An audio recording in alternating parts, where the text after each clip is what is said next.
Welcome to episode 87 of the Necronama.com.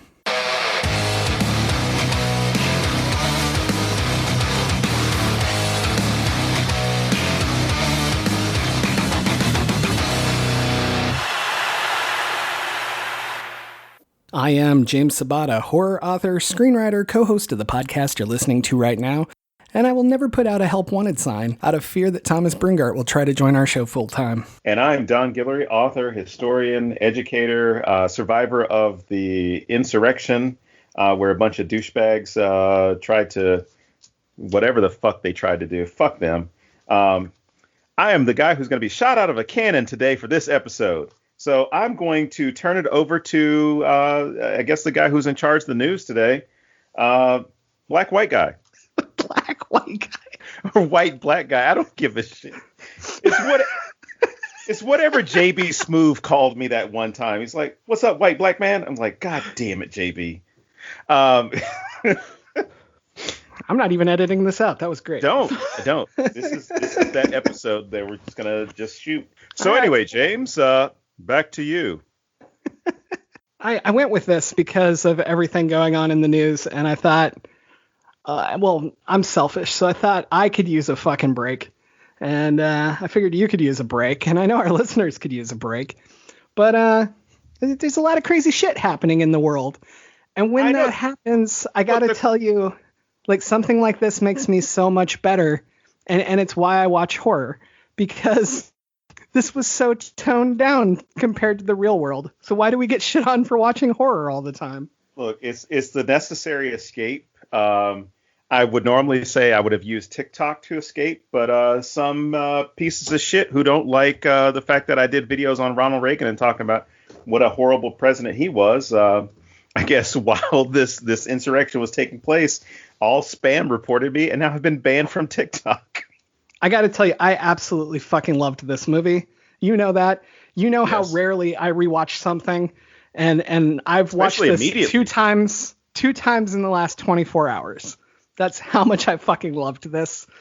Well, I'm glad you picked this one, because for me, it wasn't on my radar. I mean, there are some films that just don't make it on my radar for a number of reasons. Either I'm just up to just doing a bunch of shit and I miss it. But I'm glad that Shudder is available, to where there's so many things that they recommend or put out there for you, or they have access to, that, you know, if you were stuck with Netflix, and I don't mean stuck with Netflix, I mean stuck on Netflix, as far as that's your go-to for everything, you're going to miss some really quality horror that's out there on other streaming platforms, especially like Shudder. But when I looked at it, I was like, oh shit, it's an anthology. I love horror anthology films. I mean, going back when I was a kid, it was, you know, The Twilight Zone, the movie, Creepshow 1 and 2, and of course in the 90s there was Tales from the Hood. You know, I love the horror anthology design of within horror. I'm sorry, I love horror anthologies within the genre of horror, because if there's one story you don't like, you haven't spent, you know, 90 minutes or 2 hours on a story that you just fucking hate. And for some stories, if one doesn't hit, the next one does, or one serves as a palate cleanser before it really gets ramped up.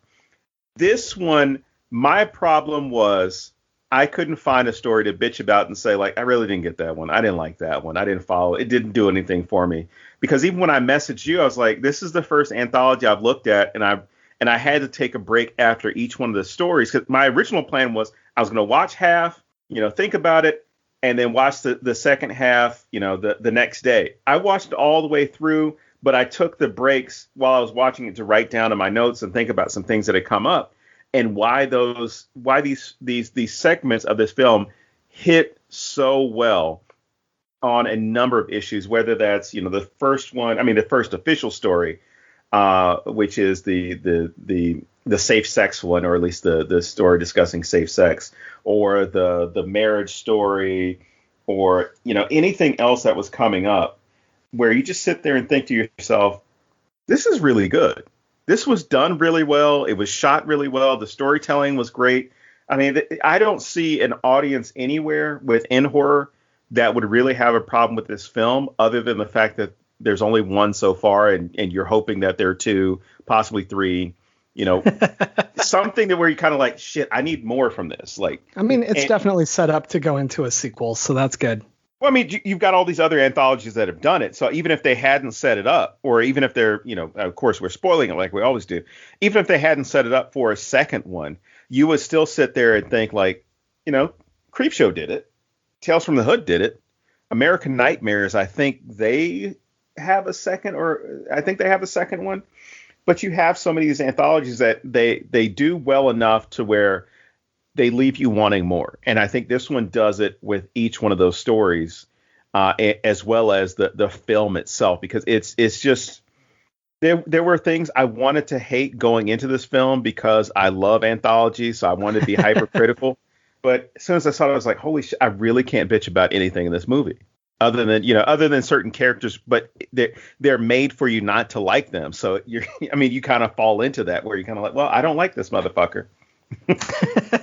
But it works because they're designed to make you not like them. But even then, the mortician played by Clancy Brown, who's been in so good. I can't even tell how many films he's been in. But as soon as I saw the mortician, I was like, holy shit, I know this guy. I mean, it's the same thing. I guess stereotypically black people have this moment where they see a white guy in a movie and it's like, oh, that's that dude from that thing. I know him from that movie. He was in. And then you sit there for like 20 minutes trying to remember what movie it is. And you're like, it's the white guy who did this. And he beat up that person, or he was this dirty cop in that movie. So you know everything that he's been in. You're like, this dude fucking resonates. You know, he stands out. It doesn't matter what he's in. He stands out. But his portrayal of the mortician, Mr. Montgomery Dark, is great. I honestly was I could see his character as being on par with like the Crypt Keeper, as far as having that type of that lasting impact within horror watchers, where you see him, you're like, God damn, he really stood out in this film. I mean, the dry humor that he presents, the very darkness, the way that he stays like in character the whole time, even when he says something a little fucked up, you sit there and you're like, God damn, this guy would be creepy as fuck to be near. Like, I mean, even the times that you would expect him to sort of break character, as you said, he gets creepier. Like when he gets stabbed, like you expect that to fall away. It would normally fall away. He wouldn't have the confidence and the overall presence getting stabbed, right? And instead, the joke's on you, which we expect to a degree, but he still delivers it in a new way. Right. And because I didn't expect it the way it was going to go down. And he says something that is fucking brilliant by the writing perspective, and even the way that he delivers it. He's like, oh, you made the mistake of underestimating your audience. And have you been working on that? Well, no, but I can do the creepy voice. I may have been walking around the house doing my impression of Montgomery Dark after I watched the movie. It's like, you will read 5 books tomorrow for your exams that are coming up. Oh, don't forget to send an email to your students to let them know the semester is starting. I'm telling you, man, we got this. Can you say, why's it gotta be dark? Why's it gotta be dark? So for those of you who are already annoyed with us, we're in consensus. This is going to be an annoying episode where we kind of rave about it, as opposed to, we talk about what we like, what we didn't like, and kind of, play off of each other. So I apologize for myself, and I guess I don't want to apologize for you, James, or speak for you, but we might be a little annoying this episode. That's right. Also, like, that doesn't mean that the social commentary isn't off the fucking charts in this, because it is so deep. It's so great. That's one of the reasons I love it so much. Well, you mentioned that, but the really good thing is it's not over the top as far as like we're trying to beat you over the head with the social commentary, because that was what I was worried about with the first story, Better Safe Than Sorry. I mean, the first official story that's part of the anthology, because there's kind of like a teaser story when Montgomery Dark meets Sam, the young lady who shows up because of the help wanted sign. there's a I'm little counting teaser that. story Yeah. that he tells her, but the better safe than sorry. I'm sitting there like, all right, there are all these missing people. He's gonna fuck around with the wrong person and get murdered. It totally took me out of where it was going and presented something new. Where I actually wrote down Black Christmas and a couple other films to compare this portion to.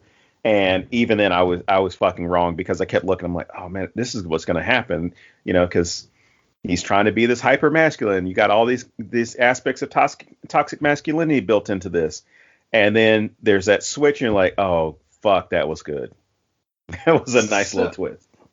So I want to start at the very, very beginning because I feel like whether it's the wraparound story, whether it's the double wraparound story, as I'm calling it, whether it's every little detail of this, there's social commentary or something cool in every single aspect of this film. And it starts with the little paper boy crossing the bridge, right? And he drives by the big sign that says Raven's End. This is where your story begins. And right there, that's fucking weird because, what a strange thing to put on a town sign. But no, what I love about this is he drives by everything that's going to happen. He passes these crabbers who have the crab traps out, but they're filled with tentacles instead. He passes out, he's throwing out newspapers that say Boggy Bay Tooth Fairy still at large. We get the missing person posters, but for once they're all grown men. They're not little kids. Right. He drops a paper at Sigma Theta Delta, the frat house. And then at the mortuary, they don't come out and collect the papers. We'll get to why in a bit. And so they've just piled up, and there's papers there that read like creature spotted in the local waters and riots at Kirksdale Asylum. And my personal favorite, because it has nothing to do with anything, telemarketer dead in phone booth. And then when Montgomery drops the camera into his collection of shit that people apparently drop off at his front door, there's another missing person poster in there. And the reason I mention that is I read online that this is argued like the first story with the tentacles is like 1950s, and then the frat is supposed to be the 60s, and then the guy killing his wife is supposed to be the 70s, and then the babysitter murders is supposed to be the 80s. And I disagree. I think the total strength of this fucking film is its timelessness that is ground into us by nothing making sense together. And it's all pulled in together because Dr. Kugler is in every single one of these four stories. And so that tells me this can't be different times, even though it feels like different times. And the black newscaster guy, he's in a couple of them, but he's smoking cigarettes. And then like somebody, Wendell has a cookbook from 1986, but you couldn't smoke cigarettes on the news in 86. Like all of these, I don't remember the word for it when things aren't in the same time together, but like they work in such a way to drill in the point that anthologies are supposed to be timeless and stories are supposed to be timeless. Exactly. And it's so fucking beautiful. Well, yeah, because you see that whether it's I mean, even beyond that, you see that within those stories themselves with the way the characters are presented because, was it Jake, the frat brother? Like even the frat boys all look like they're from different time periods. Yeah. And that threw because I'm like, okay, well, is this supposed to be 1950s, 1960s? Because they're dressed like it. But he's talking about the same type of discussion that you would see on a college campus today with, the patriarchy's over, wear a condom, this is taking your power back, from men. It means equality, blah, blah, blah. Right. And then there, one of the frat brothers has a hairstyle from like today, at least from, last couple of years. And just even the way they conduct them, it's beautiful as far as you pointed out, how anthologies try to make things look as though they're timeless. And I think the great thing about that is you can draw in audiences of different generations with that. And that's the great thing with this one. Whereas, Creepshow, The Twilight Zone, those films or at least those anthologies themselves, seem to work within different time periods. You had the carryover with some of the stories, but they worked in those different time periods where it seemed like they were trying to get somebody different with each one of those stories. Where you're trying to get an older generation with the kick the can story, or the wish to become children, where you get to the sunset part of your life and you're wishing, well, I wish I could still do the stuff I did when I was younger, and everybody turns into a kid. That's really a thought when you get older in life of like, God damn, I wasted my youth by not doing X, Y, and Z. Or, I guess the white rage of that one character where he's mad because a black guy got a job or a Jewish guy got a promotion, and, he didn't like that there were Asian people around him. So they throw him into different time periods where it's the present, it's Vietnam, and it's fucking Nazi Germany.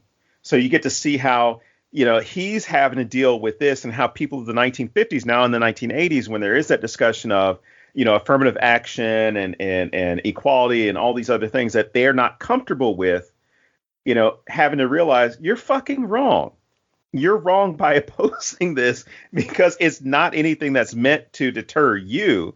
It's meant to level the playing field and offer people opportunities where they hadn't been before. Whereas people of that generation, or at least people of that mindset, would start seeing it as though they're losing something. Somehow they're losing something. And speaking of losers, it would just be like in current times and current issues where people felt that. I thought we weren't going to talk about current times. I thought we were giving everyone a break from that. No, fuck that. Time out. Time in.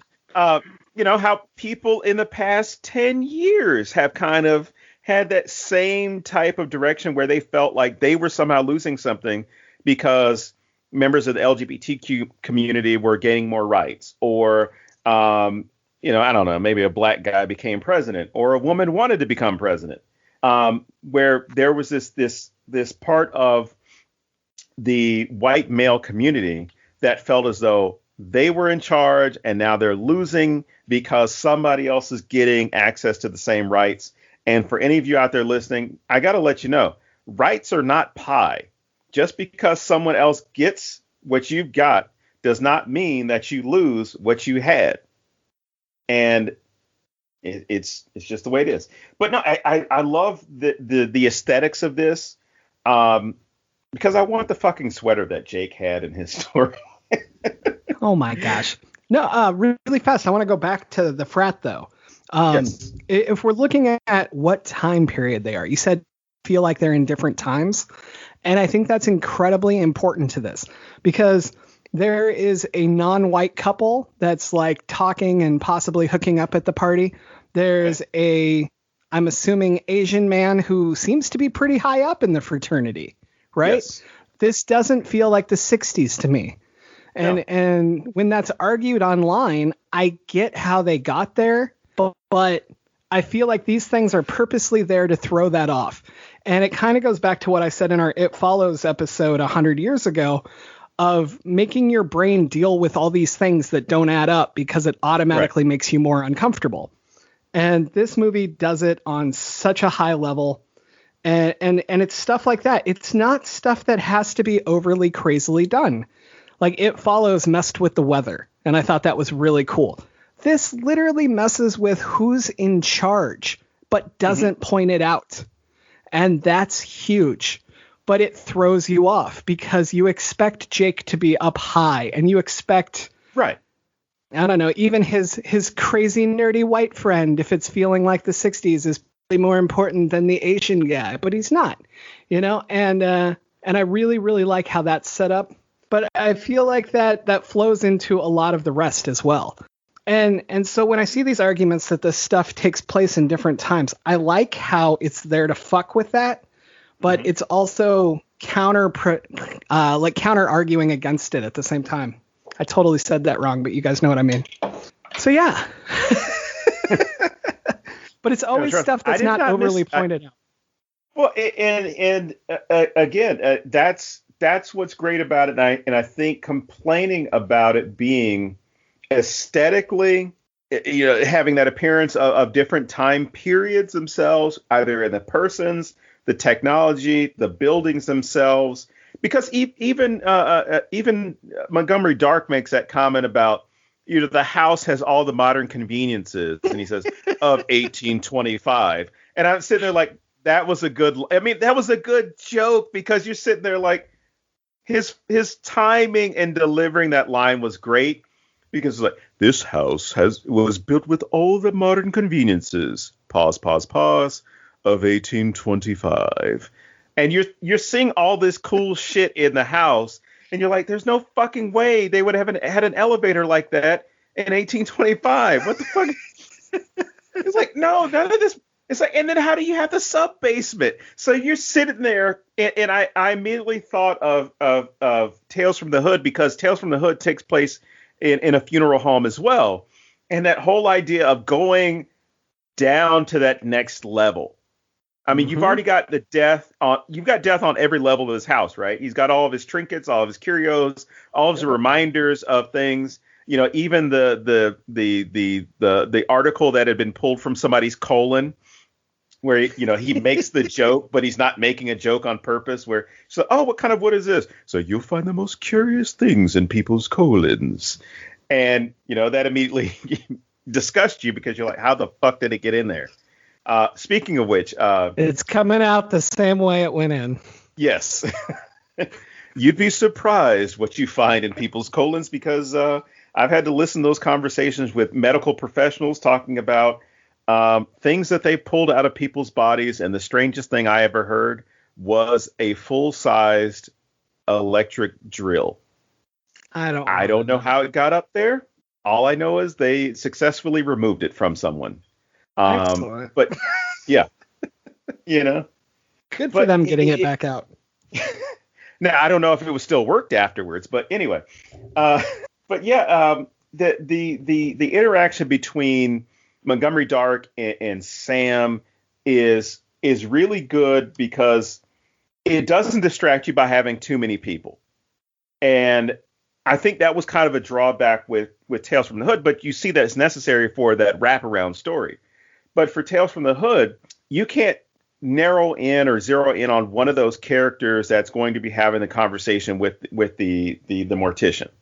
Whereas this one, it's going to be driven off of their interaction with one another.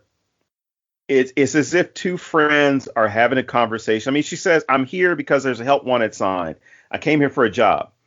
And he immediately starts, basically the interview process, which is interesting and creepy at the same time, because she just shows up and says, hey, I just want to work because I saw the sign outside, and show me around. And then showing her around, he starts getting into the story of, there's stuff here that gives you an indication about how someone died, or there's something that tied to their life and how they died, which is great. And I had the line that I wrote down, and it was the whole issue about a life. And this is kind of, one of those things that you think about once you pass that immortality period of life, and, you're in your teens and 20s, and you think about the quality versus quantity of life, right?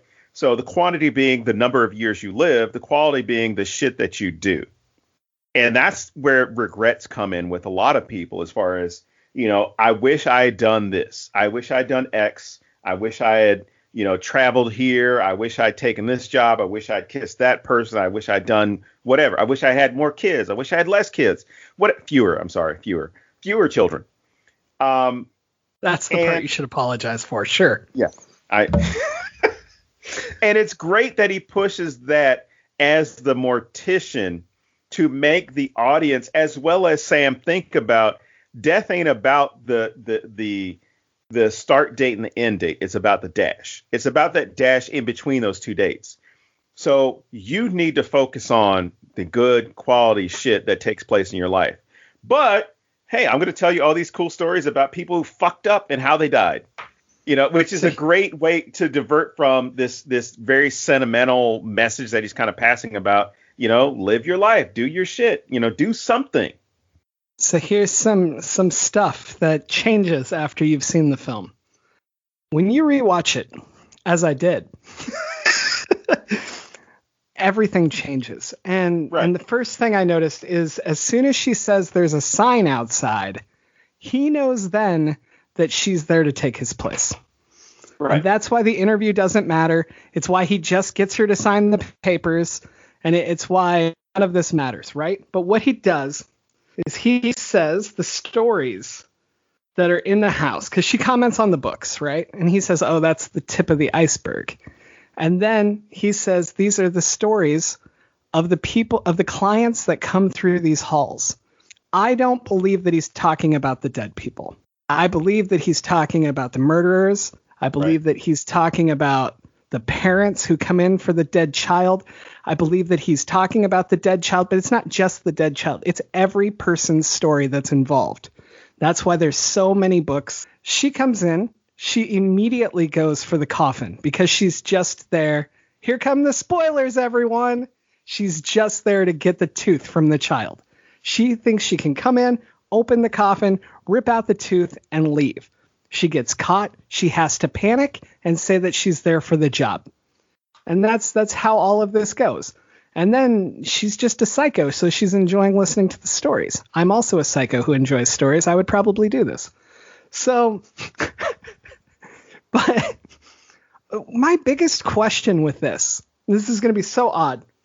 Rewatching the thing I didn't notice the first time, when the coffin goes down and it's going to the double basements, right? The elevator it travels on is only big enough for a child coffin.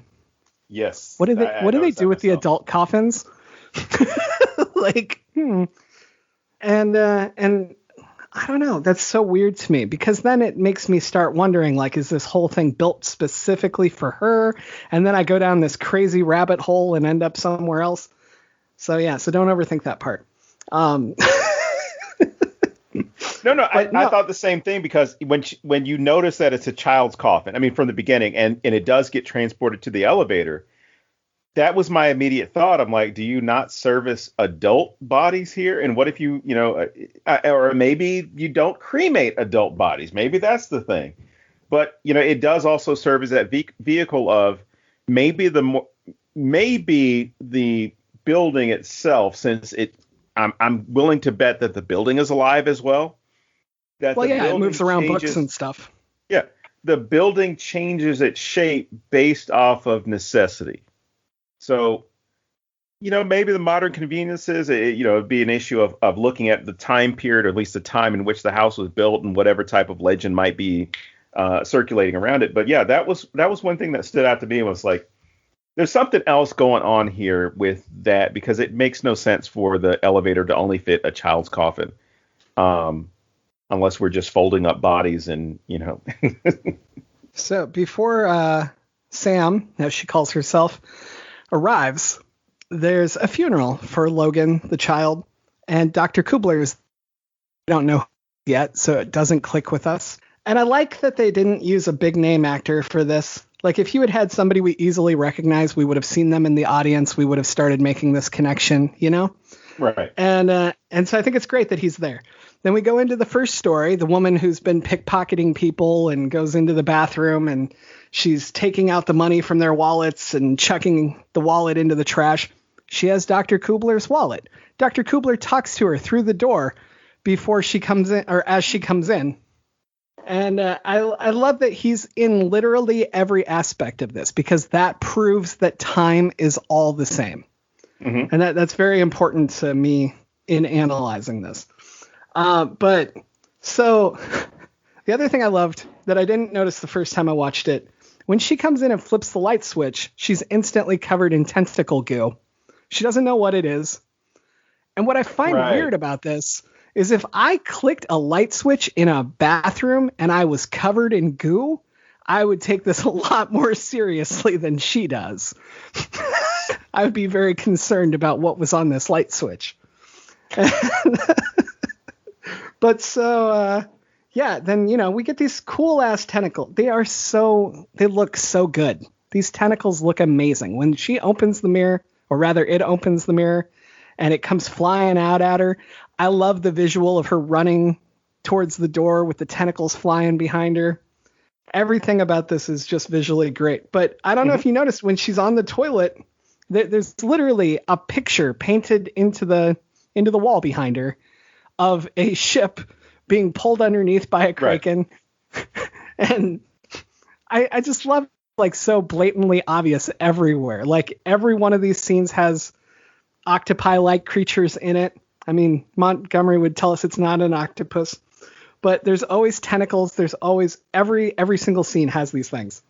Well, we're going to have to ask him because, you know, Clancy Brown is Mr. Krabs on SpongeBob SquarePants. So that's right.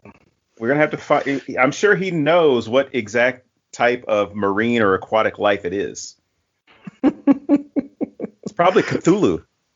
It could be. It's very possible. It's the Shawshank of the sea. So, but no, I love that she has Kubler's ID and throws it away. I thought that was such a nice touch. And then, you know, this one's just over and the little tentacle comes and turns off the lights again. And this is another point where I admire the amount of work they put into these scenes and what's in the background and what's going on. Because all around the mirror, as she's getting pulled in, there's scratch marks from other people trying to fight this off as well. And I think that's such a cool thing. And I wonder where this party is and why they never wonder where their people go. Hey, sometimes people go home early, man. I mean, I'm one of those people. Well, I'm one of those people who leaves a party early because I just, you know. That's a cool bathroom. Especially if there happens to be some type of sea creature with tentacles in the vicinity. He might get upset or she might get upset over my affinity for eating octopus and calamari. I have so many comments that I'm not going to make so that we don't lose listeners. All right. So, no, I think this is important, though, because you keep saying the other one is the first story. And I argue that this story is super important because I think it sets the entire tone. Because... Oh, no, I'm not against it. What I'm saying is that's the teaser. Like it's got stuff in it that you may miss because you're so focused on the other stories that are much larger. You know, because this one is probably, 2.5 minutes, if that, whereas the other ones are around 20 something. So it's that teaser that really gets you, that whets your appetite. You know, Montgomery looks at her afterwards. She doesn't really care for the story. She thinks it's fine, but it's nothing great.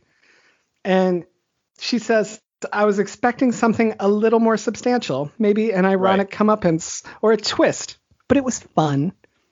I felt like she's a book reviewer, and nothing against book reviewers, because I mean like when my aunt reviews books. I don't mean people who professionally do it. I mean people who don't write and don't put a lot of thought into what goes into things, and they will just write you and tell you, well, I was expecting this. I guess it was okay. And I feel like Montgomery has that same reaction I've seen a lot of writers get, like, oh, yeah, well, you fucking write something, you know? I've been there because I told you about the one random review I have on mine, which was it was a little predictable. I mean, it came through a private message. It was like, yeah, this was really predictable. It wasn't that much of a mystery. I'm like, it's not a fucking mystery. It's like, you don't like it? Go write your own shit, please. And again, I'm not insulting reviews. Reviews are extremely important, but you always get these reviews that just feel like you didn't really say anything. You just came here to sound smart. And I feel like that's where Sam is here. She's like, she thinks she's above all this. And she's just like, yeah, that's great. What else do you got? You know? Well, not only that, but you got to think about the fact that Sam says, I was expecting something more substantial, but even her comment isn't substantial. Yep. There's no critique. There's nothing that's going on there. There's no input other than, oh, you know, that would have been really, you know, like when we talked about Scare Me, the idea that you start getting the feedback and you build off of that feedback. And for me, you know, as dismissive as she is with that first story, I take it as, you know, Montgomery Dark probably looks at it as like, oh, okay, well, I got something else for you since you don't think that one's fucked up. Here's a fucked up story. Well, and also, it's interesting because she says, I want something more substantial, and then says the two most predictable things that can happen in an anthology: an ironic comeuppance and a twist. And that doesn't make them bad, because in the right hands, that's always fantastic. But if you're going to demand something substantial, that's not it. Then we get this part where they walk through the house and she sees a picture of him from long ago. Right. And she says, "How old are you?" Which is, again, one of the most obvious fucking setups in a film like this. And I like that they subvert it by leaving it wide open, acknowledging that they're doing it. But he says it's ironic that someone so old presides over the funeral for a boy this young. Right. And what I like about that is I think it says a lot about his character and how he's changed during his confinement there. Because in order to be confined in this position to begin with, he had to have done something really bad. And now he has a deep respect for what he does. To reference another film, Return of the Living Dead, you see the same thing happening with the mortician in that film. Yeah. Where when they get exposed, or he gets exposed to the zombies or the creatures, and one of the creatures is on the table, and if you haven't listened to the episode, I highly recommend it because, well, one, because we did it, but two, because there's a breakdown about how that one character, when I saw the film as a kid, I didn't get that he was a Nazi. Now, they never explicitly say that he's a Nazi, but he has all the Nazi tropes and the indicators. There are a lot of clues to let you know that he used to be part of possibly the death camps. But when one of the zombies is on the embalming table, she screams out like, "Oh, we need brains to deal with the pain of being dead." And he fucking, you see it in his eyes where he gets it, like, "Oh shit, like the dead can feel pain." So the shit I probably did at those death camps is it's not just forever because you killed them, but the stuff that I did to them is now even worse because they can feel the pain of death while being dead. And I love how there's that growth with that character just within a few minutes where you understand, he probably, was trying to put his Nazi past behind him and not think about it. But here comes this dead body and reminds him like, no, we can fucking feel pain. We're dead. We can feel this shit. And I could see that with Montgomery Dark, where, whatever he had that he experienced, did, committed, whatever, the reality that he is now seeing, as you point that out, how he's seen now that different side of life and death to come and appreciate it. Because there's no telling how long he's been confined in this position, right? But whether he was there a year or 100 years or, let's just say 200 years, right? He now has an understanding of what it is. And he's had to deal with so much death coming through those doors, whether it happened to be children, adults, whatever. And now he understands the depth of death and life. And why, people need to have more of an appreciation of it, which leads to when he makes that comment about, it's more, to paraphrase him, it's more about the quality of life that you have as opposed to the number of years. Like, that's what you got to think, because he's somebody who has a lot of years, but possibly feels as though he did not have a quality life before he got confined to this position. But yeah, that second story, Better Safe Than Sorry, I liked from the beginning, because I was immediately thinking, like, what is this douchebag trying to pull off? Because I've been on college campuses enough and been around college students enough as a college student and traveling or even being a student now and running into people where you're sitting there thinking, like, what the fuck is your agenda? Like, what are you trying to pull here? Because the frat bros themselves, it doesn't matter what university you're going to, the frat bros typically have an ulterior motive. Oh, we're going to have a fundraiser. We really want to get laid. Oh, we're going to we're going to actually stand for social whatever. Like, they're trying to get laid. So hang on. So they're like super villains and every single scheme comes back to the same thing? Pretty much. Especially if you're at any Southern university and you have a significant Greek presence. The frat bros are just trying to party and get laid. That's really all, any of the activities are about. I know I'm generalizing, but that's why I'm saying frat bros and not, the fraternity and Greek organizations themselves. But that's what frat bros are focusing on. So you see this character. Like, # not all frat bros. Way to go. Oh, Jesus. Black Christmas. Um, but Black Christmas but 2019. but you see how Jake introduces himself, and he starts saying all these things that make it sound like he's a progressive guy, right? He's talking about patriarchy, he's talking about women taking more command of their lives and things like that. And he uses a condom to discuss, or at least present to these women, why having a condom is empowering and it's a way to destroy the patriarchy and all this other shit. And then Connor shows up, the nerdy guy shows up. He's like, "Oh, is that true? Is the patriarchy really dying?" After these girls walk away, he's like, "No, man, I'm just trying to get laid." And he admits to him, he's like, "No, we're just trying to get girls for the party. We need to get laid. We need to do this." And he's like, "Here, you try it." And you see how Connor can't fucking pull it off. And Jacob has to come in and finish the deal with Sandra. This nice, mousy looking girl. She's real unassuming, which at that moment, as a horror fan, you should say like, "Yeah, you're trying to pull one over on me. I'm not going to fall for it."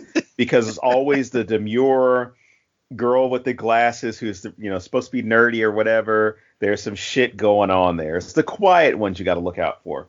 And I love how he's totally thrown off by her. He says, "Oh, I'm just here to get laid." And she says, "Me too." And he doesn't know what to say to that. No, so he goes back to what he knows. And he goes back to, I'm just kidding.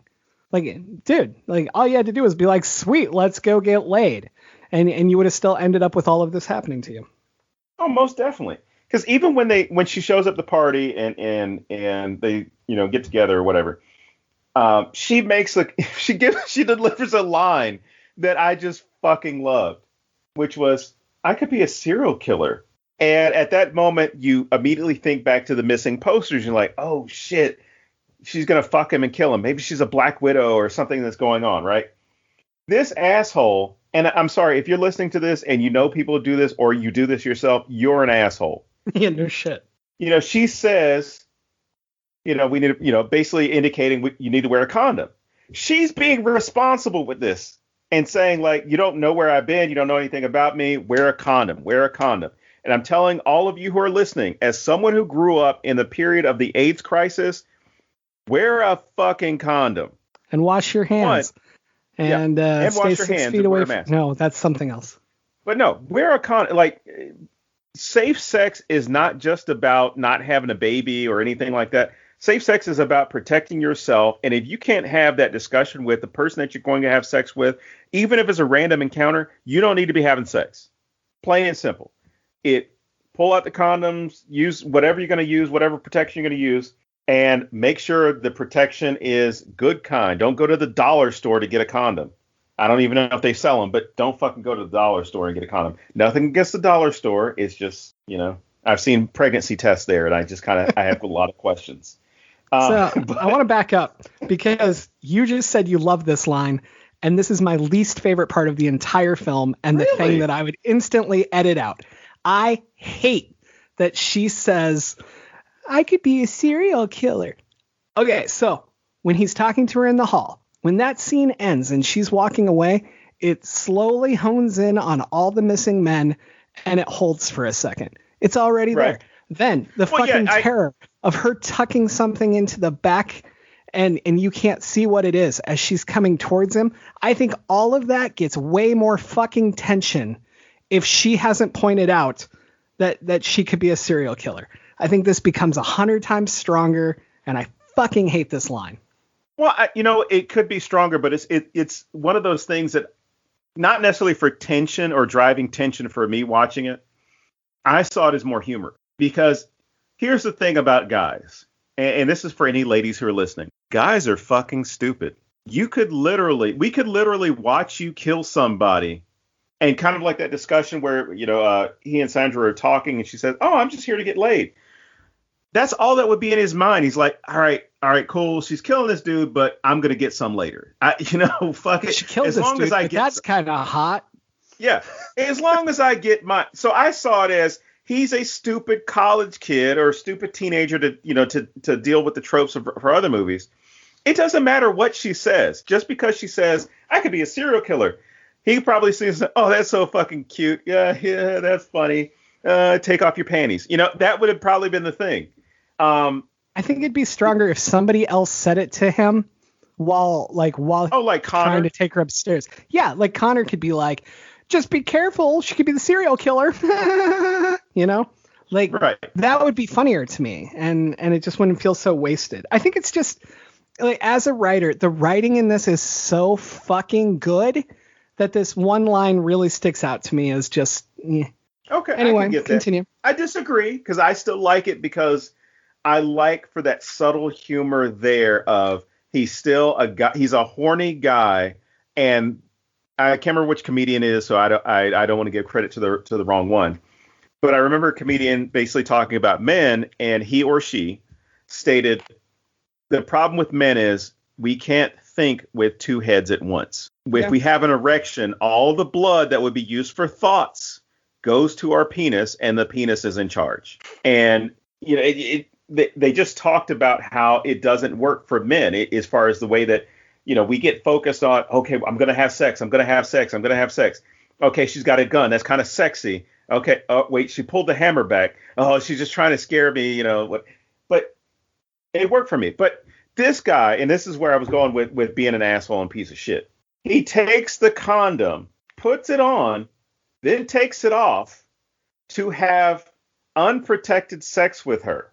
Now, for me watching this, I immediately thought about all these guys that started doing this in the past couple of years, and they started calling it sheathing, where they trick a girl into thinking they have a condom on, or at least they pull the condom off the first opportunity they have by, you know, changing position or whatever, because they want to, you know, they don't like the sensation of wearing a condom. But they don't want to have to deal with any of the responsibility that comes with after that.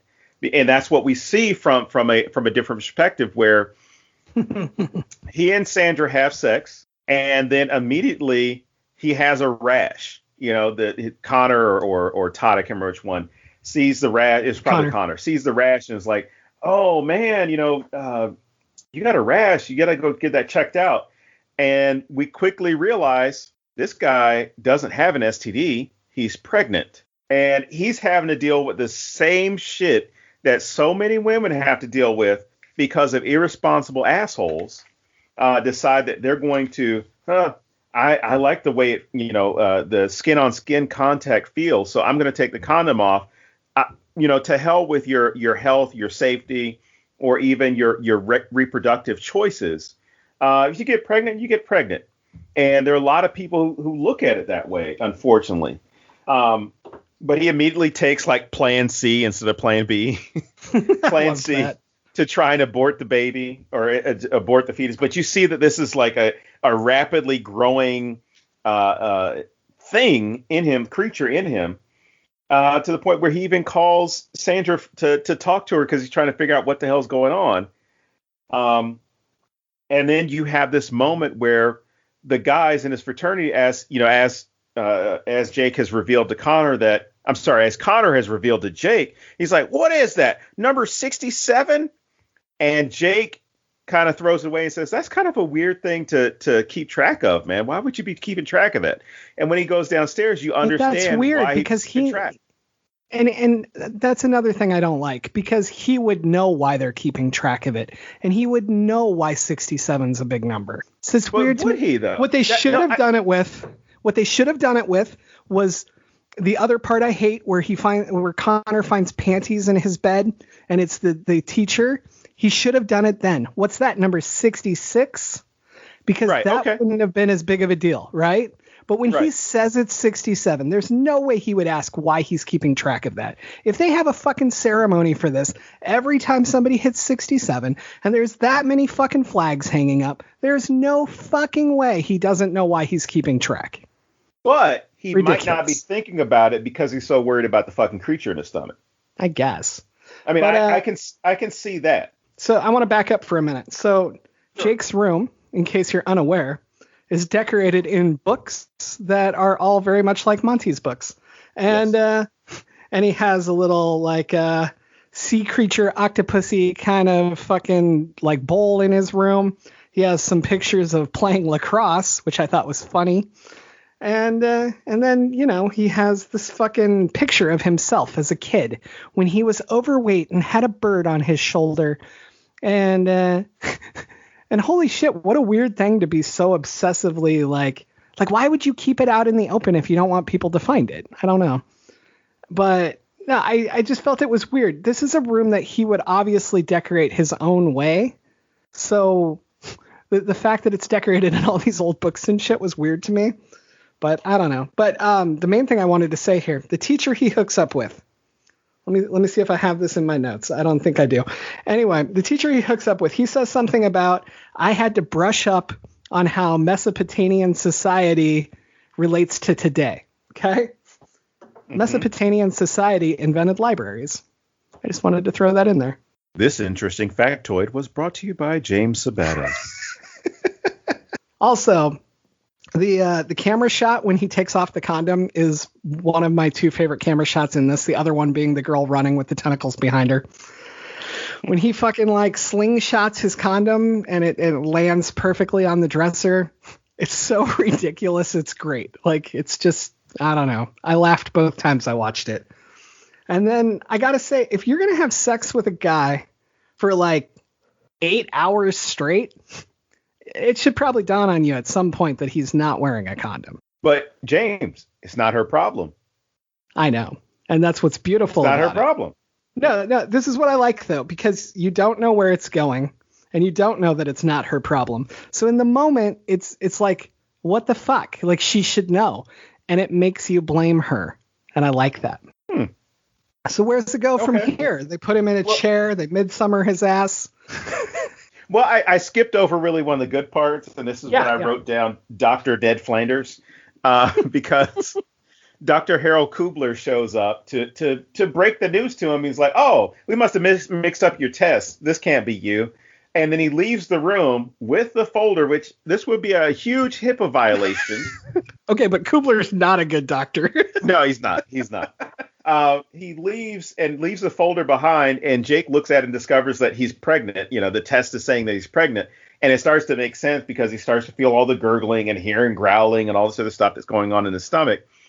And for me, at that moment, I'm just sitting there. I'm just waiting. I'm like, come on, we got to have something cool. We got to have some payoff here. I even jokingly, I think I wrote down, like, where's the money shot? And then a few minutes later, we get a nice money shot. Money shot. Because he's, you know, they announced to him, Todd, who's the leader of the fraternity, announces like, oh, you've reached number 67, and starts referring to bed notches and all these other things and all these things that have to deal with hyper masculinity or this idea of masculinity. And it's weird that I watched this movie like a day after I watched Porky, because they get in that's the whole goal within the film Porky's, or I should say the whole trilogy of Porky's, is having sex. And this whole idea of measuring masculinity by having sex, but having sex with as many women as possible. It doesn't matter who it is. Like, these guys all go together to have sex with, or at least believe that they're going to have sex with this prostitute. And then there's this one girl that gets passed. And now watching it, I was like, well, it aged pretty well, except for a couple of things. And then there's this one girl who gets passed around with a few guys. And then there's this whole idea of, oh, I've got to have sex with this teacher, at least the teachers themselves. This one coach says, oh, I got to have sex with this teacher up in the boys' locker room because that turns her on. And I mean, the whole movie is about sex. And then you get to this point in this film from watching these two within a couple of days of each other, where the whole goal of this fraternity, at least the mindset of these guys in this fraternity, is having sex as much as possible and getting to this point where you rack up enough numbers to where you get in the Hall of Fame, right? Or at least you get your name hung from the stairwell. And it's a great commentary on the way that men have typically and generally viewed sex. It's about conquest. And to go back to what Montgomery Dark was talking about, it's really not about the numbers, it's about quality with respect to your life. For these guys, it's not about the quality of women, it's about the number of women. So that's what they care about. So it's not about getting into a relationship, it's not forming some type of bond, it's I need to hit 67. So or at least your members need to hit 67, no pun intended. Your members need to hit 67. And once they do that, you're golden. And at this point he's pregnant and he's hiding it, and he's hiding it horribly, which my first thing would be like, what the fuck is going on with your stomach, Jake? Why and the wouldn't only a frat be like, hey, he's really hungover, we should wait? Yeah. But, frats typically don't. They don't give a shit. So they midsummer him. And I love the whole thing, like, hey, we're going to treat this as if it's a bar mitzvah. We're going to put you on a chair and raise you up in the air. I love that they can't lift him.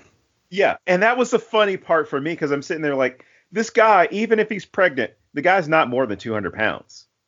I mean, with whatever this demon seed is inside of him. And they're like, six of you should be able to lift him over your heads. But they have so much trouble, and then more guys jump in to help him. And as soon as they get him up to the top, his water breaks, or his mucus breaks, or whatever the hell that happened to be that shot out of him. Which was hilarious. Yeah. And it's literally, okay, so the first time I watched this, I was kind of watching this part, but I was kind of working on something as well, and I thought he threw up on them, and that was gross. And then the second time through, I was like, oh shit, that's amazing. He literally just the equivalent of coming in all their faces. Like he just treated frat boys the way frat boys treat everybody. Exactly. Fucking amazing. And it skyrocketed up to one of my favorite parts. And so then go ahead. I wanted to add the entire speech that's made about how you hooking up with these girls is for all of us. Like, that is creepy as fuck. Like, that mindset. Like, Don, I don't care how many women you've slept with in your life or how many relationships you've been in. None of them were for me, okay? Because that's really fucking creepy to me. And it would be creepy if that ever happened. That would be creepy if that ever happened. Like in the 10 years about 10 years that we've known each other, where I was like hooking up with somebody and like, this is for James, and I get back to you and I high five you. I'm like, yeah, man. That's so disturbing. Yeah, that would just be so weird. And you know what? In all honesty, I could see their argument, because a lot of places that have fraternities or have a deep fraternity culture, they tie their individuality into that collective identity, or that collective identity becomes their individual identity, to where they identify themselves as, I'm a Sigma Chi man, or I'm a Delta Nu girl, or whatever the hell it happens with Greeks, whether it's fraternity or sorority. To where that becomes the reputation of, if you happen to be a Delta Gamma, I don't know if it's sorority or fraternity, but anyway, if you happen to be of this fraternity, you're known as, these are the guys you want to hook up with if you're a girl, or hey, that sorority, those girls are really easy. So there's a really good way to get 67, notches, and I could see that as far as what they're arguing. But it's just weird and creepy as shit. Plus, that's an understatement. Yeah. I didn't pledge and don't ever plan on it, and I would definitely advise anybody I know. They really got what's coming to them. All right. So his water breaks and he has to quickly jump in a vehicle, which is an odd outdated choice of vehicle, and race over to her house. He gets there. I assume he's her dad, is outside, and he sees that Jakey boy is pregnant, and he just shakes his head in disapproval, and he's just like what a weird reaction to seeing another man pregnant, right? But they're seasoned to this. They know what's coming. I'm just saying, in that moment, it's a very odd reaction. And then inside, Mom looks at him and just yells, "Sandra Patricia Murphy, get down here!" Yeah, love that. You got another one pregnant. The fact that their dining room table converts into a system of delivery. Like, what a fascinating place to do this. Like, how this ends, and that's still where you eat. I don't know. That's weird. That raises so many more questions now that you brought that up. Right? So then, the baby's coming, and Jake has deteriorated. His entire physical being is disgusting. And Jake's problem is that he used to be fat, damn it. I'm a monster. Look at me now. I'm so gross. And I literally wrote this down because it bothered me so much. He wrote, you got to understand, I used to be fat. I was like really, really fat, and kids would pick on me and throw things at me. So I made a decision to change myself, and things got better. And now they got worse, and I'm hideous. I'm a monster, and I'm fat. And go fuck yourself, man. Like, everybody now wants to see you die, and I love that. There's no one left caring about Jake at this point. We all want to see this happen. Well, we say that until we see how it happens. Oh, no, I still want it to happen to him. My favorite line when he goes full into labor, and he says, "Where's it going to come out?" And the mom says, "The same way it got in." Yep. Starts to become more terrified at what had taken place, and not already thinking before the mom even asked that question, or answers his question, like, should have even asked that question of himself before, like, this is going to be a fucked up situation. It's been a fucked up 24 hours. You think he was shitting this baby out? Yeah, it's not coming out the other hole. But yeah, what I wrote down here, at least what stood out to me, is this awesome moment where he had made plans with Sandra, or at least Sandra thinks that he's making plans with her to hook up again or hang out. Mm-hmm. And he gets there, and while he's delivering this baby, she basically is like, answering the phone. She's like, yeah, I'm actually free. I can hang out today. And if that doesn't strike you as how fucking guys take responsibility, nothing else about this scene would. Well, and backing up, when she walks into the room, he yells, "What did you do to me?" Right? Like, he's yelling at her. The blame's completely on her. Right. And she says, "I thought you said you used protection." Right. This is 100% on you. If you'd used protection, this wouldn't happen. Hey, if you had taken those pills, you wouldn't be pregnant. And that's the same shit that guys will say when confronted with this. Like, I thought you said you were on the pill. Yep. I thought you said you were on the pill. But it was a great commentary. That whole scene, and in all honesty, they could have made this story a little bit shorter and still been as hard hitting. But that whole scenario where he shows up to Sandra's house, Sandra confronts him about, like, I thought you were wearing protection. And he accuses her of doing this to him. And then when, he gives birth and his dick explodes because the baby shoots out of it. She goes on with her life. And there's so many guys out there that have that same mentality. Like, not my problem. God made women to have babies. So you go have a baby. And even when we have films like Species, I recall from that film, the big concern was, well, the alien is a female, so it can only get pregnant so many times. But if that baby that she gives or that she has is a boy, that boy alien can impregnate untold numbers of women and then have more alien babies. And I see the same thing here. Like, she could. This is a great way to flip what you saw in a film like Species, or flip what you have in societal expectations, where now this woman has completely fucked over the male species because she was acting as if a man would. You're expendable. I originally thought that this story was too long. And I can't find a place that I would really cut it, because so much of it is about that frat mentality of we're one, we're all together. And that really has to be driven in so that you can see we are not one. You can't come to us with your problem.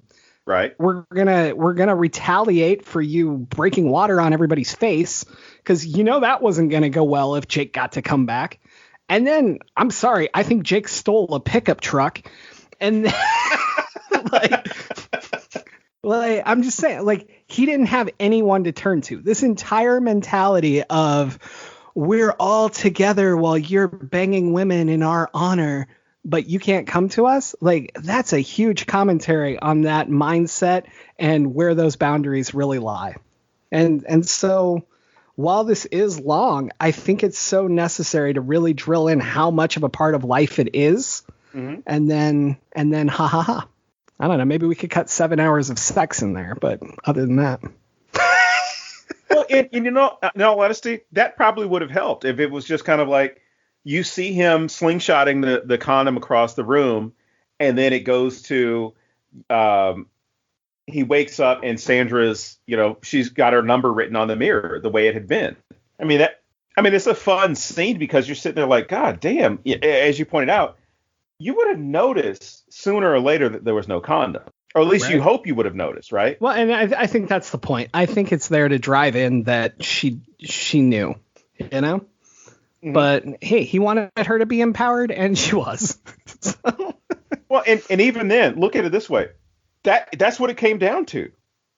He's having that stupid bullshit speech about empowering women, right? He ran into an empowered woman. Yep. I mean, she was empowered before him, and she's empowered after him. He doesn't know how to handle an empowered woman. And I just love the fact that this would be a great thing for a lot of dudes to see. Because in all honesty, if you draw up something and said, hey, if you don't, even if it's one of these fucking stupid conspiracy things that people see online all the time and claim is true. If you said in the 1980s when people were like, I'm not wearing a fucking condom, or the 70s or whenever, I'm not wearing a rubber, I'm not a sailor, I'm not going from port to port, all the stupid stories that they would spew. Did you just quote Austin Powers weirdly? Yes, I did. But if you pushed out, hey, if you don't wear a condom and you have sex, unprotected sex, your dick will explode. We would run out of condoms tomorrow. Like, there would be so many men that was, I don't want my dick blowing up. I don't want it to explode. Because But I would argue that we do tell them that. We tell them what these STIs and STDs can do. And we tell them the damage that can be done to their dick. And they still say, not me. I'm invincible. So yeah. I think you could literally show this on the evening news, make it go viral, and guys would just go, so she's single? Awesome. You know what? You're not wrong. You're not wrong. That's what I say about that stupid mentality of that time, of that age. But the thing is, we believe dumber stuff and we hold on to it, as far as protecting ourselves or not getting into, a dangerous situation or an ill-advised situation. But I guarantee if somebody knew someone whose dick exploded, they would not be out there fucking with no condom. I will say I would still make fun of them. I'd be like, oh, that's Ian. His dick exploded. But, then I'd wear condoms because I'd be scared of it. But I'd make fun of him all the time, Tell you, when I was in high school, it wasn't STD that scared me. I mean, it was because, like I said, I grew up in the 80s. So we had the AIDS crisis and everything. And when I was of age to start having sex in the 90s, I didn't, because the thing that scared me more than anything else was KIDS. And I did not want any kids back then. So when I did start having sex, I made sure I had a condom, had an extra one, had a backup to the backup, because and my mom used to always say crazy shit like, well, you better make sure you have a condom because a girl can say she's on the pill and she's not on the pill. And, I had to have this discussion with my mom. I'm like, what woman is trying to trap me? What fucking money do I have?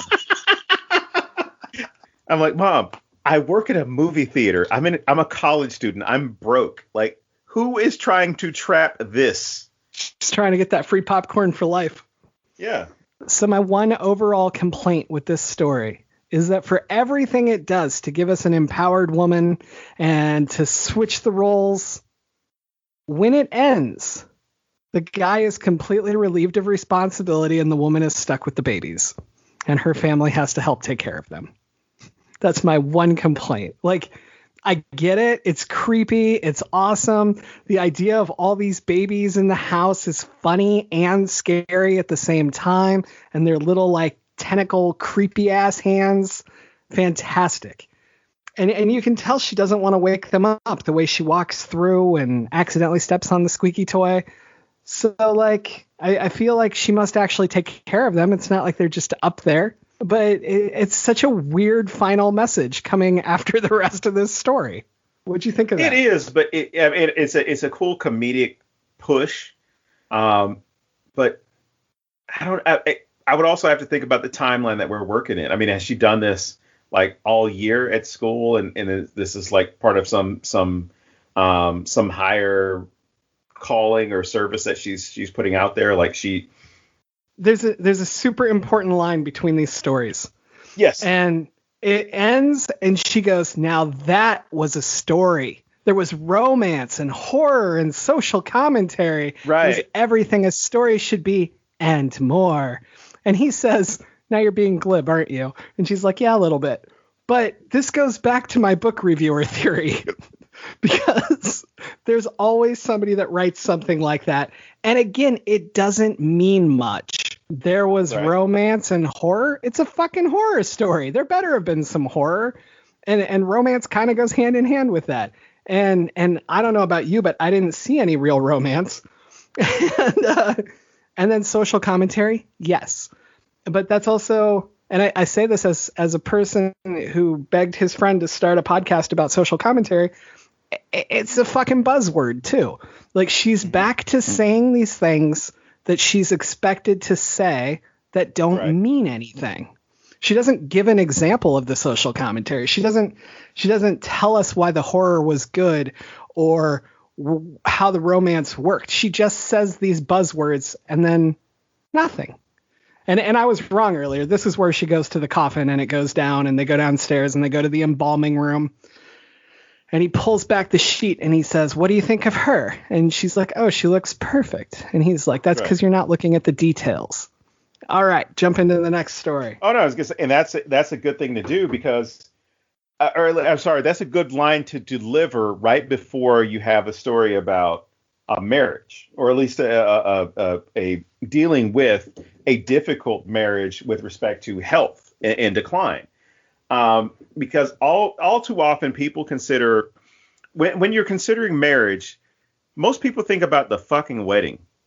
Like they don't think about all the shit that comes after that, and sadly, that's what a lot of people focus in on it in with all these stories that you would hear about, hey, let's just go with the generalized stereotypical shit.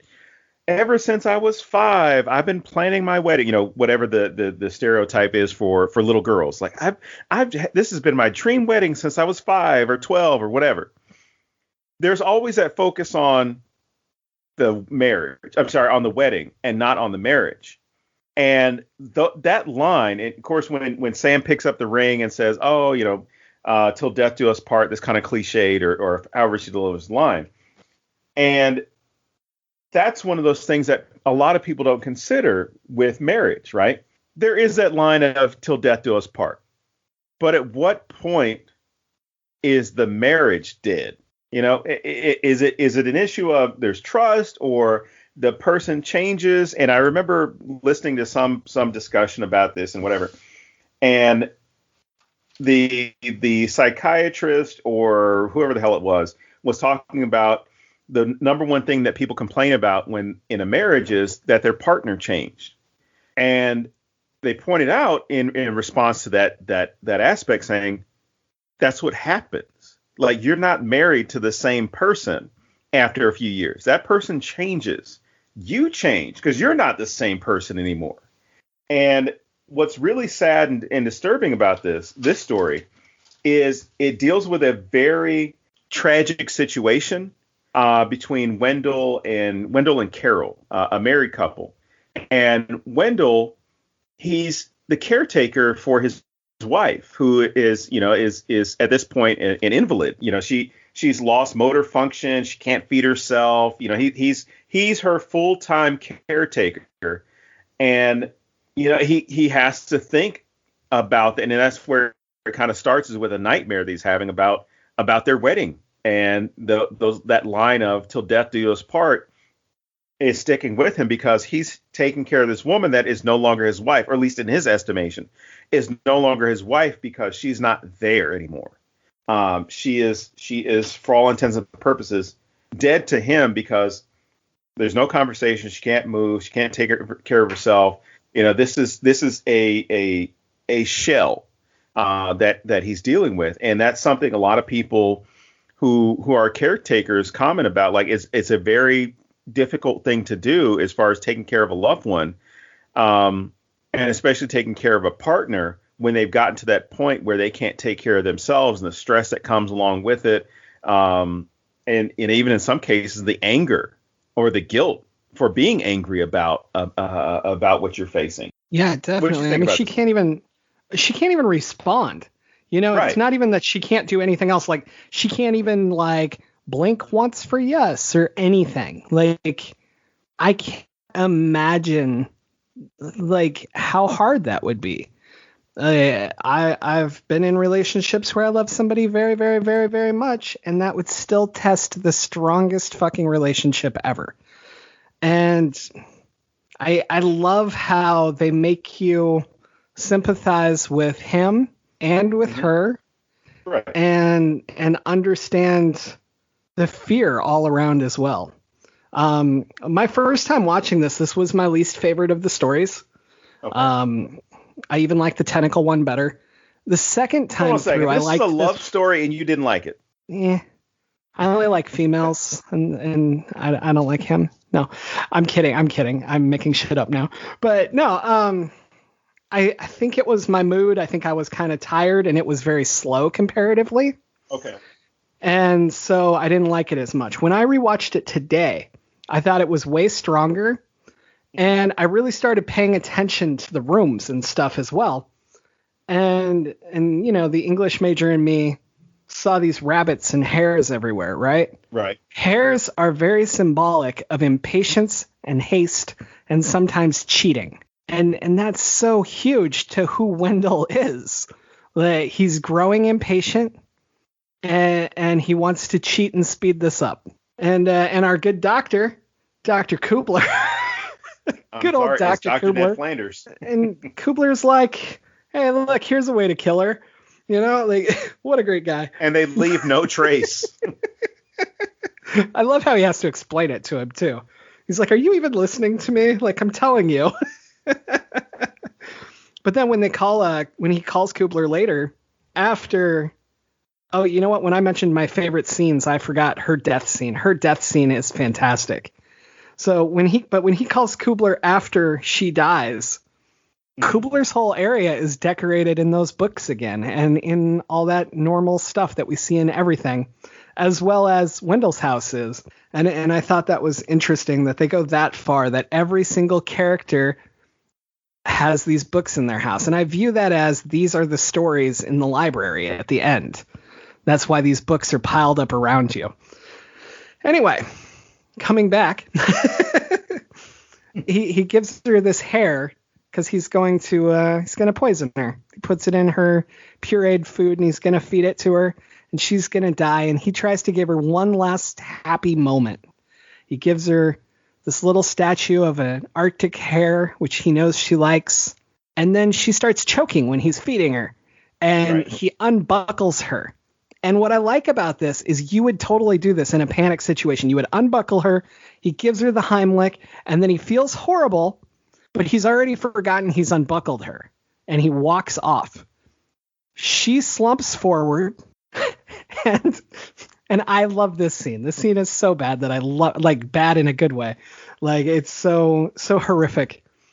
Like, he thinks, oh my God, I let you bang your head on the table. I'm a terrible fucking person.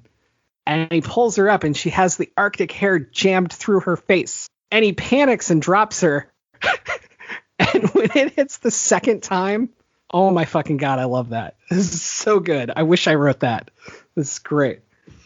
But I love that then he doesn't know what to do. He just leaves her there.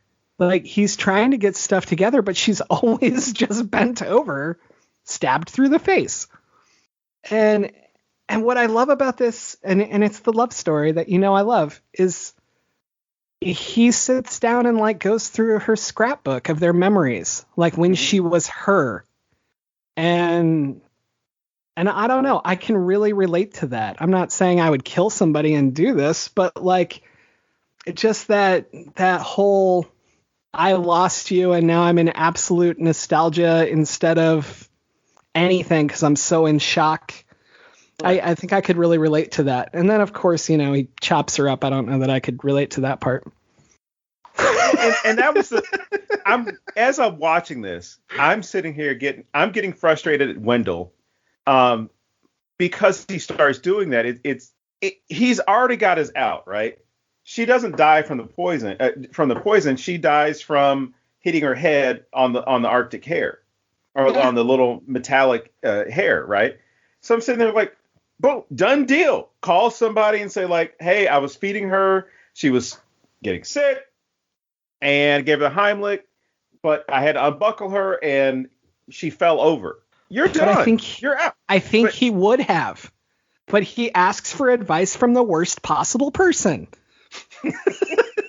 Yeah, Dr. Flanders. Nurse Larry. And again, I want a full review of his medical license, because he's not even a doctor. He's Larry the nurse. I saw him on Blackish.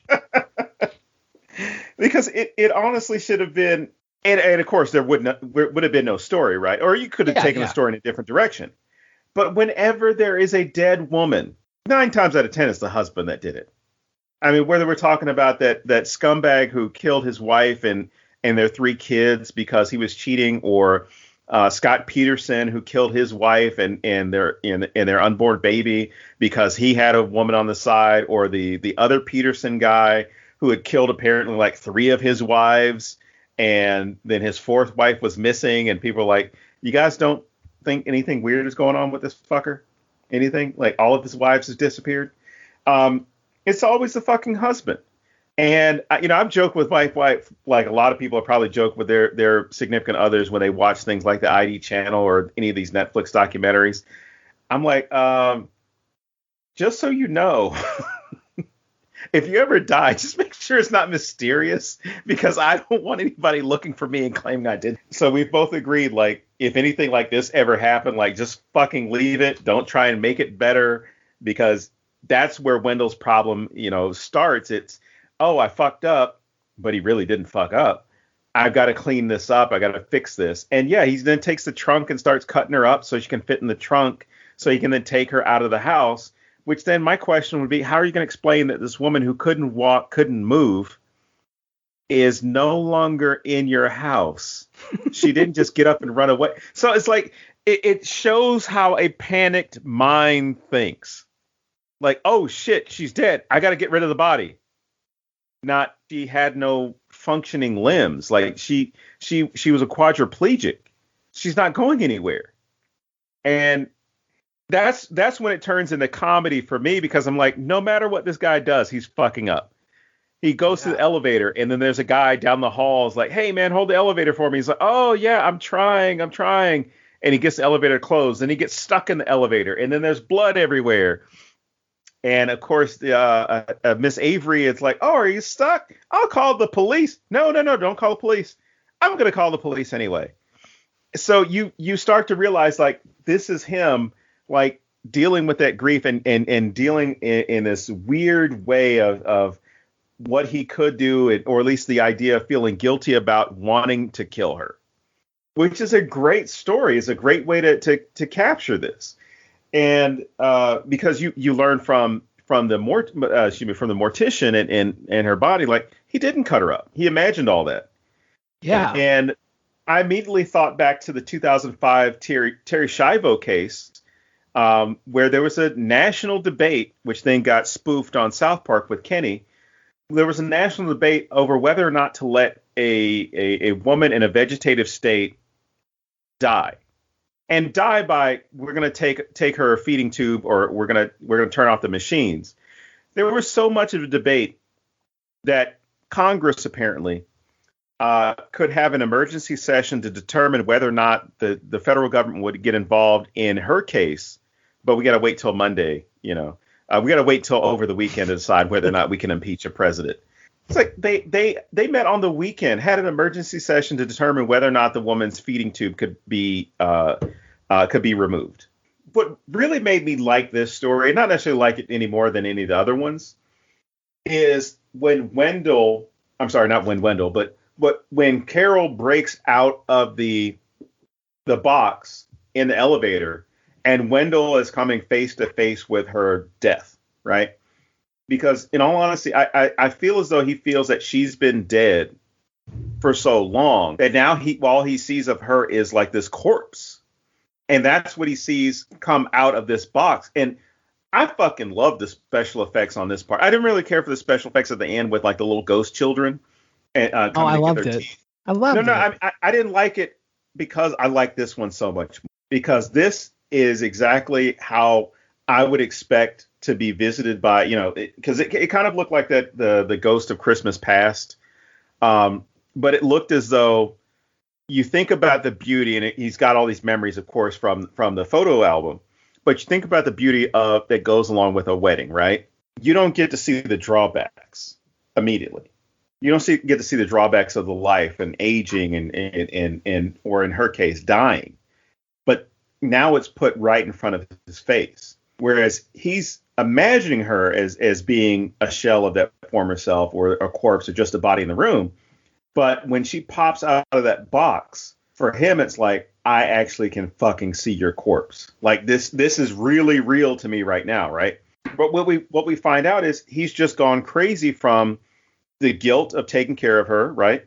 The guilt of how he feels about taking care of her, and the stress of taking care of her, to the point where he gets committed, right? I mean, it's revealed by the mortician that he went mad, and he gets committed, and I'm assuming, because I don't remember if he mentioned this or not, but I'm assuming Carol went to a facility, died, and now she's on his table because it seems as though no one else was going to take care of her, or no one else was taking care of her, because he never talks about, oh, you know, her mom is coming over to give me a break, or her dad or her sister or cousin or whatever.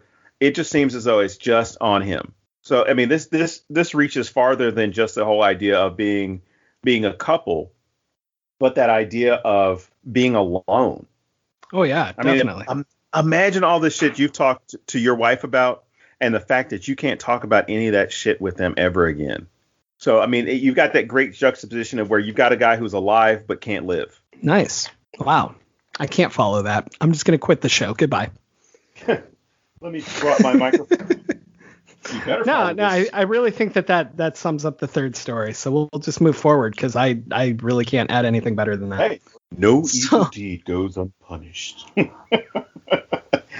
You'd like me to think that. No, it's a good line though, because I feel like I needed to hear that right now. And I needed to remember that sometimes evil deeds are punished in a way that isn't immediately obvious. Right. I'm going to leave it at that.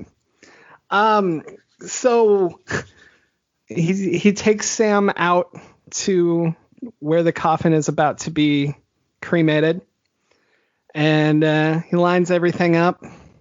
And well, first, let me back up. Sam doesn't like this story. No. She doesn't care about this story. She's back to being a book reviewer, and that one's I guess.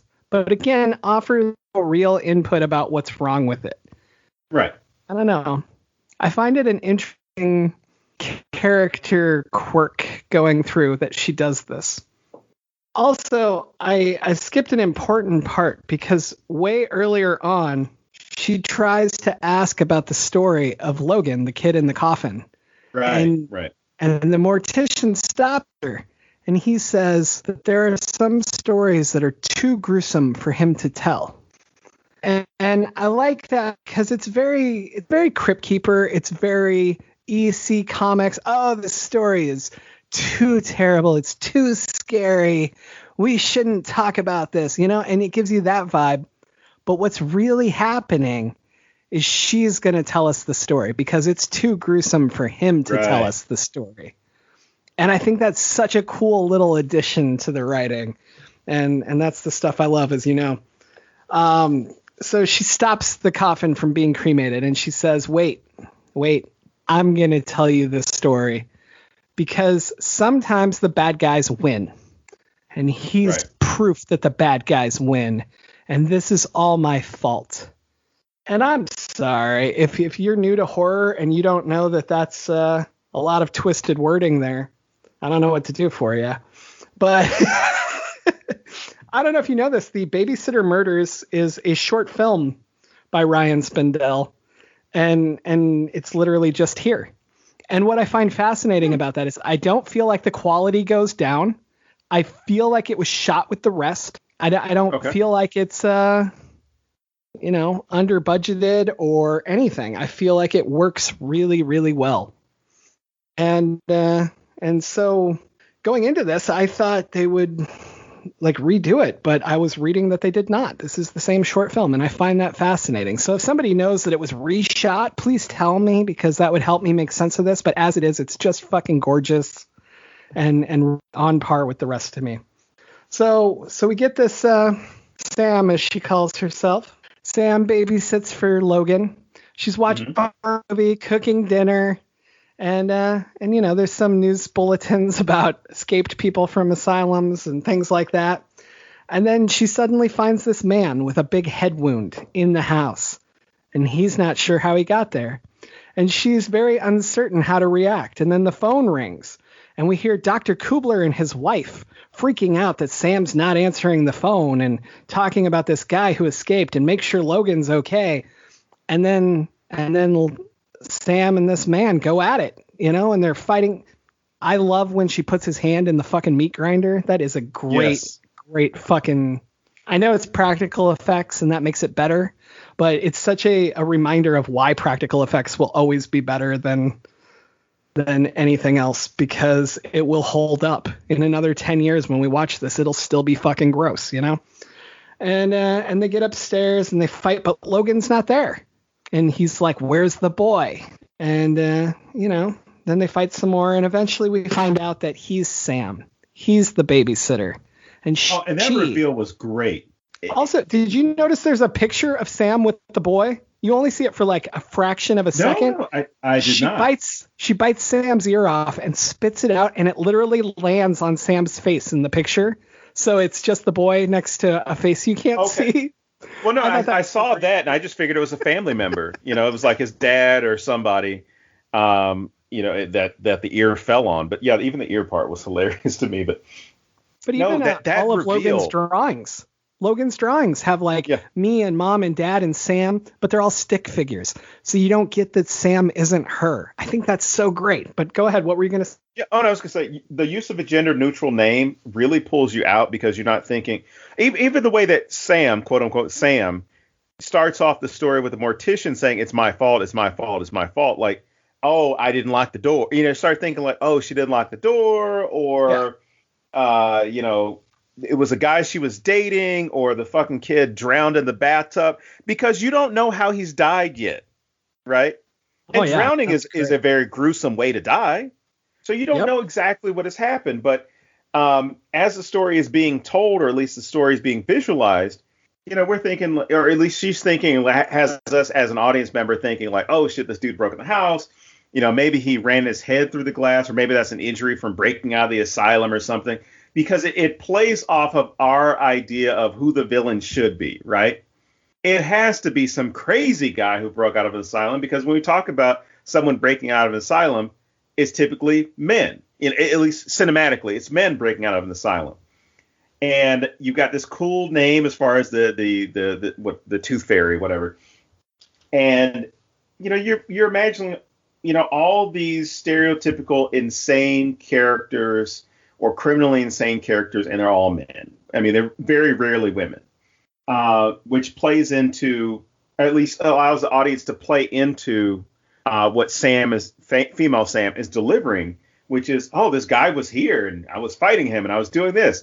But when she says, you're not a killer, that was the first indication to me that something's wrong, because I'm thinking like, why the fuck would you tell an insane person, or criminally insane person that has broken out of a prison, that they're not a killer? Because I don't think they would respond to that. And I started thinking like, okay, something tricky's going on here. And, you start to realize like, it's not that he's not a killer. He's not the killer. So I love the way it gets twisted to the point where,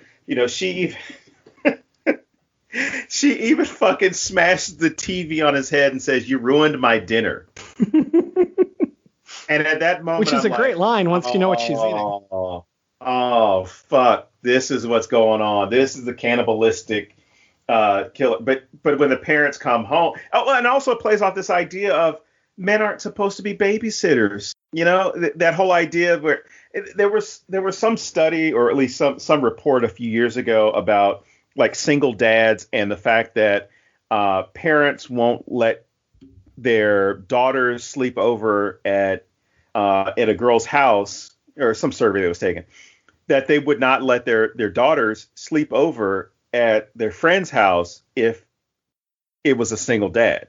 If it was a single mom, it was okay. But if their female friend had a single dad, they couldn't stay at that girl's house.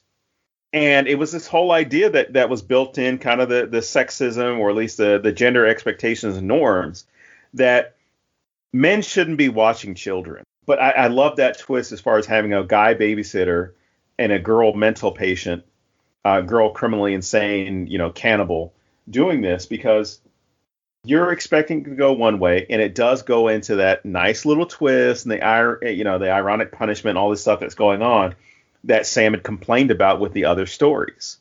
But just the reaction from the parents seeing it was like, oh my God, that's Sam.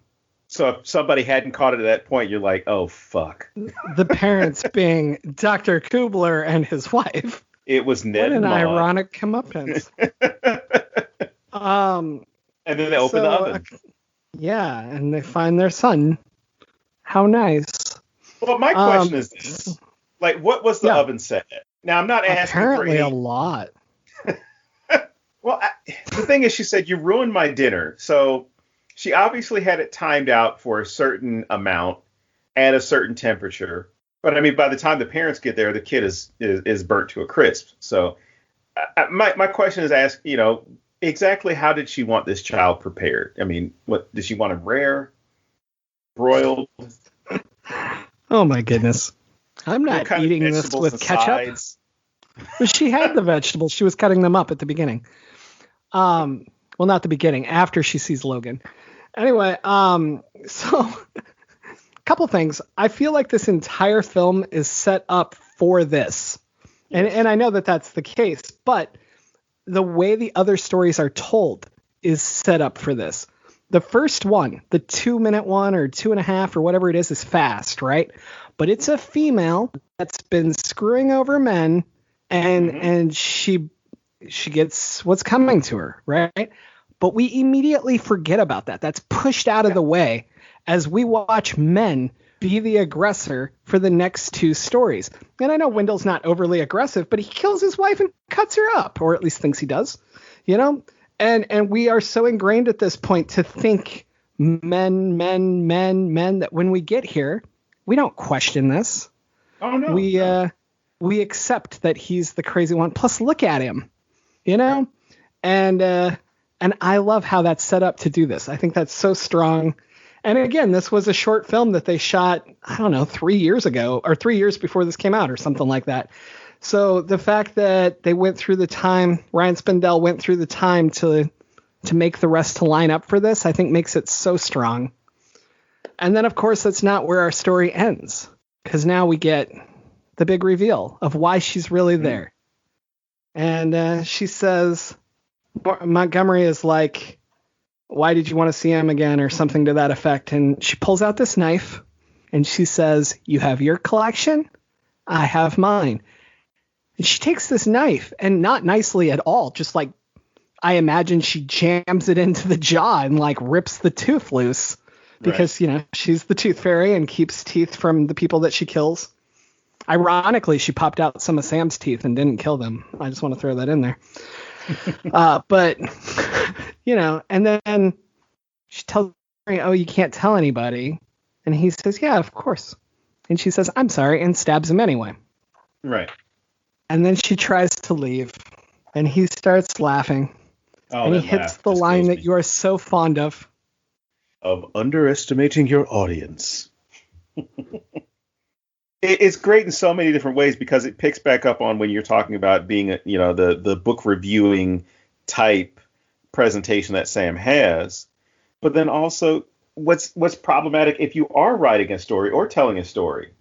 There's stuff that we're all guilty of. oh, they're not going to get this. Maybe I need to spell it out a little bit more. Maybe I need to leave a few more breadcrumbs. Maybe I need to, I don't know, any number of things that's going to give you a little bit more clues as to this. And then you end up ruining the story or watering the story down because you're like, oh, there's no way they were going to get this. I had to help them. Or, you do something to the point where people assume that you did it. It's that weird balance. Like, I think there was a meme years ago and it talked about the English teacher talking about, in this book, the color blue represents the author's sadness and da da da da da. The author, when talking to his friends, like, I just wanted to color in blue. So she's unable to get out because she's taking his place now. And Montgomery takes her to the library, the almighty library, the gigantic fucking library, the one that he said earlier, these books are the tip of the iceberg, and now we find out he was not fucking kidding. Exactly. There was a lot more in store. It just wasn't ink on those pages. I mean, there's a lot of blood. But yeah, when we talked about the special effects earlier, I was telling you I liked the special effects of Carol, or Carol's corpse or ghost or whatever you want to call it, a lot more than I did the kids. I thought the kids, it was creepy and it was cool for its creep factor. But the fact that these kids are coming back to get their teeth, these little, the ghosts, the spirits of these kids are all like attacking her by biting her, which is awesome. Biting her and getting their teeth back. And of course, then she, I guess is patchworked or put together or has a combination of different things going on by the mortician and left there. So you're immediately thinking like, oh, well, this is her comeuppance. She's dead. She's having to pay the price. She's now dead. And as Montgomery Dark like walks out the door, you start to question like, well, was this, is he an agent of the devil or what's going on? Because you see him walk through the door and you're like, oh, well, this was all set up to get her over. Kind of like with Tales from the Hood, there was no funeral home. The funeral home really wasn't there. These guys were already dead and they're meeting the devil. And he's like, oh, welcome to hell. And it goes into this whole thing of you realize they've been dead the entire time. It's just that now he's making them aware of it. And I was expecting kind of the same thing of, hey, the Raven's Inn mortuary is going to, I don't know, burn down or something or collapse into the ground. But we don't get that. We get Montgomery Dark walking, taking a couple steps forward, and then just turns to ash, or explodes really, but, turns to ash, kind of like what you would expect a vampire. It turns to dust. And then you see how Sam on the inside is resurrected. And now she is going to become the mortician. And that same little boy that we saw from the beginning, who was curious, is now talking to her. And you get the indication that this is a cycle that takes place where someone eventually comes in bad enough to where they take your place and when it is. But which is great is you don't tell them that because then that might give them the opportunity to leave. Mm-hmm. So I'm just wondering, why did it take so long, or I'm assuming so long, for someone to come that was so bad that they could replace the mortician? Oh, my feeling is just that they had to choose it. Okay. And so it's not like if you just came in for a funeral and you were a fucked up person. Like, I feel like you have to willingly come in. You know what I mean? And I think that the sign is very important because he's caught off guard at the beginning when she says she saw the sign out front. And right. And I truly believe he knows that's what it means, right? Because he's like, a sign. And then, oh, yes, I'm always looking, And at the end, the sign falls off. So I think the sign is absolutely important to this as well. So maybe he wasn't done doing whatever he had to do. I mean, it could be a lot of things, And I like that that's not answered, mostly because it leaves sequels open and we don't have to meet crazy rules that we make now. Oh, thank God. And since this was a timeless story or series of stories where it could have been the 50s, could have been the 70s, could have been the 2000s, exactly what are the rules with time the next time around?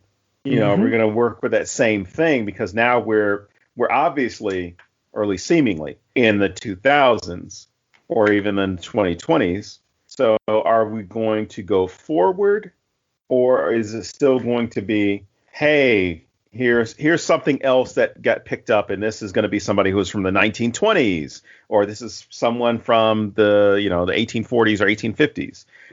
Are there going to be specific times that they're going to work with, as opposed to this timeless presentation, which worked phenomenally in this film? Oh yeah. All right, so I think that's a great place to stop and pretty much wraps this up. We're set up for another sequel if they want to go that way, as we said. I really hope they do, but at the same time, I don't know that if we were going to go for a sequel, getting rid of our mortician was the best route. Like, nothing against the main girl in this. I just don't think that it's going to have that same energy, He's so powerful and so great. I think it can work, because if you look at what they did with Tales from the Hood, I think it was Clarence Williams III was in the first one, and then it was Keith David in the second one. Okay. I think it can work. It just becomes an issue of, don't try to be the same person. So don't go into this next one expecting the same character as the Montgomery Dark. I feel as though the personality of the person, or personality of the character that becomes the mortician, is going to be essential in determining the character going forward. So, I'm just really interested to see what stories they would come up for the next one. Do you have any films that you would recommend if people like this? The ones that I had, I mentioned, and definitely, kind of the gold standards for all of the anthologies, unless I missed a couple. But Twilight Zone, the movie, Tales from the Hood, Creepshow 1 and 2, and I know I've missed some. American Nightmares is actually pretty good too. But those are the ones that come to mind, and I know we watched a bunch of anthology films before, and they're all slipping my mind right now. Trick or Treat is the one I would add, because I can't say enough things about Trick or Treat. You know what? I would have said that, but I always forget it's an anthology movie. I would put this on the same level as Trick or Treat as far as what it's going to mean to me going forward. I think that this becomes a movie I have to watch every October. Okay. So, yeah. Yes. Hopefully, hopefully I'll see all of you on the other side of the apocalypse. Who will be our supreme leader next week? I don't know. Have we decided which Mad Max faction we're going to fall into? I'm trying to decide which Simpsons prediction to go with. Anyway, until next week, as always, I am James Sabata. And I am Don Guillory. And we will see you back here at the Necronama.com. Or at least in the great beyond.